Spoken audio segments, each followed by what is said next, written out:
Pensons à la parole de Jésus à Pierre. Simon, fils de Jean, m'aimes-tu plus que ceci? Il lui répondit, oui, Seigneur, tu sais que je t'aime.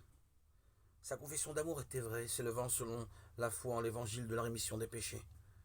Si Jésus n'avait pas enseigné l'évangile à Pierre et aux autres disciples en lavant leurs pieds, ils n'auraient pas été capables de confesser leur amour de cette façon. Au lieu de cela, quand Jésus est venu à eux et a demandé, m'aimes-tu plus que ceci? Pierre aurait dit, Seigneur, je suis incomplet, je suis un pécheur. Un pécheur qui ne peut t'aimer plus que cela. Laisse-moi. Et Pierre se serait enfui et se serait caché de Jésus. Mais pensons aux réponses de Pierre. Il a été béni par l'évangile, par le baptême de Jésus et par son sang qui sauve toute l'humanité. Alors il a répondu, oui Seigneur, tu sais que je t'aime. Cette confession d'amour était venue de sa foi en l'évangile de la rémission de Jésus. Pierre croyait au vrai évangile par lequel Jésus avait enlevé tous les péchés du monde, même les péchés du futur que les hommes commettent à cause de leur imperfection et de la faiblesse de leur chair.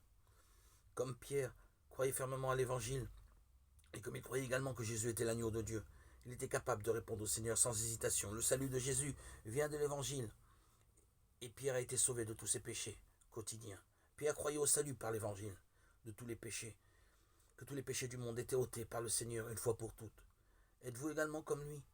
Pouvez-vous aimer et croire en Jésus qui a enlevé tous les péchés du monde pour nous avec son baptême et son propre sang? Comment ne pouvons-nous ni croire ni l'aimer?